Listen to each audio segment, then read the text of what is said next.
Hello there.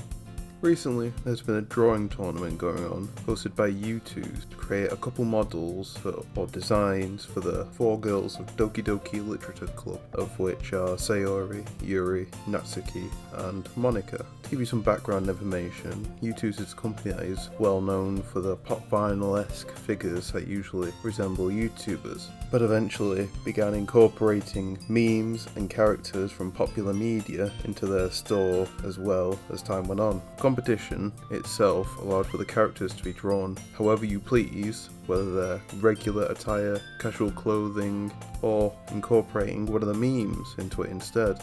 In this video, I'll be explaining my thoughts when creating my own designs, and I'll leave it till the end as to whether I won or lost, so it shouldn't be too hard to guess which happened though.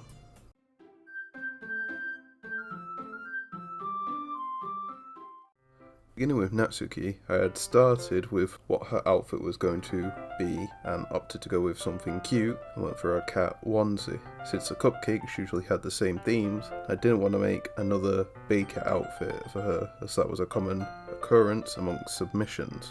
Once the idea was there, I worked mostly based off of Natsuki's original colour palette and cross-referenced from some art used in the DDLC Plus promotion art, with a couple tweaks added to allow for shading and alternate colours too. The cat body is a darker pink, so the hair doesn't just blend into it or is hard to pick apart from when first viewing. The white portions, like the paws or torso, are kept simple and aren't a different shade, since it reflects the cupcake's frosting, which is more or less a white. Some may have noticed that I also did a hood as well as a separate part, since if it was going to be a full 3D model, it would be good to have a whole idea in mind. As such, I made it realistic, with whiskers and ears that originally seen on the design too. Once the shading was done, I slapped it onto the pink polka dot background and sent it off to be viewed online.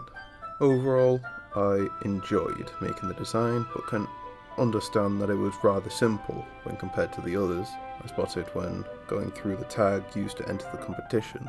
Tufts of hair, maybe a bell or something to bulk up the image so it becomes more appealing and less bland, so the body is just empty. At least with the hands it has claws, though it's a mistake to do nothing similar with the feet instead of being just flat, but hindsight is 2020. Before I go on to Sayori though, I must make it clear that I opted to recreate the final scene of her when playing through the game for the first time, so let this be a trigger warning for those who don't fare well with nooses.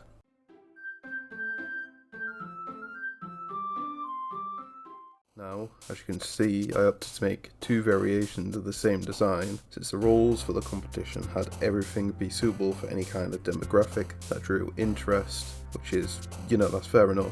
The idea itself is taking Sayori as she is in her death scene, recreating her in some fashion, but having her back on her feet this time.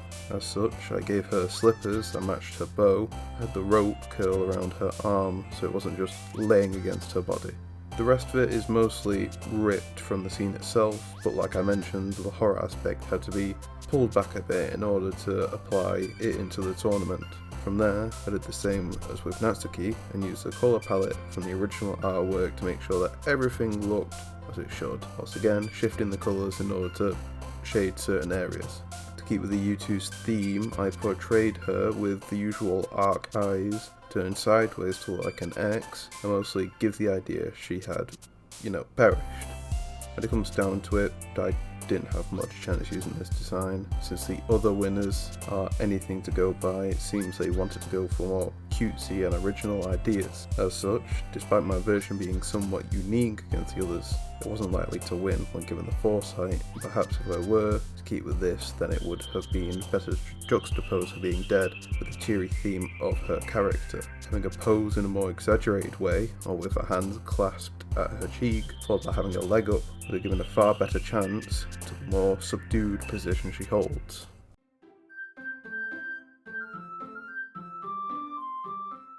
If my criticism didn't give it away, I didn't win the competition myself, though I will show the winning designs and runners up as this end section plays out, since they all harbour cool merits that led to their victory. Sure, I'm obviously a little frustrated with losing, but this was my first art competition, so I should be taking this as a time of reflection to assess what could have been better and compare with other designs that ended up winning instead. They look cool and resonate with what you would expect from them at this point, as they cleverly reference things from the games or take on new portrayals of the character outside of what the game has shown them. As you would expect, I'll be getting them all once the change from concept art to model has been made, and if traditions are to be upheld, Youtooz will likely throw in a little bonus for having ordered all 4 characters. Ultimately, when it comes down to it, the designs are more something I would have wanted made into figures, less than others who are also competing in the tournament. But that doesn't mean they were the better choice, since more detail and second-hand criticism for the ideas would have probably helped me out more. To end things off, I want to bring up the fact that I've created a second channel called VincentSkull, an amazing name, I'm well aware, where a majority of my gaming videos will go that aren't centered around horror, since it will allow for me to post easier content between uploads on the main channel. You can expect stuff like short games or longer playthroughs if I ever get interested in a game enough. Currently, I have a Pokemon Reborn series in the works since the version 19 release came out some time ago now. I wanted to relive the adventure I had ran through previously, but with new additions into it.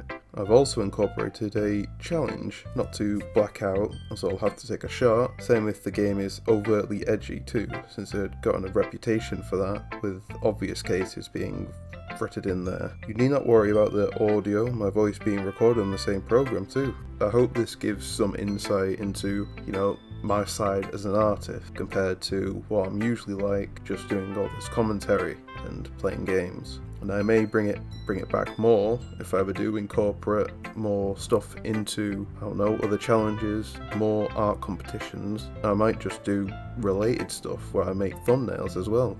But in any case, I've been VSM, and I'll see you next time, hopefully.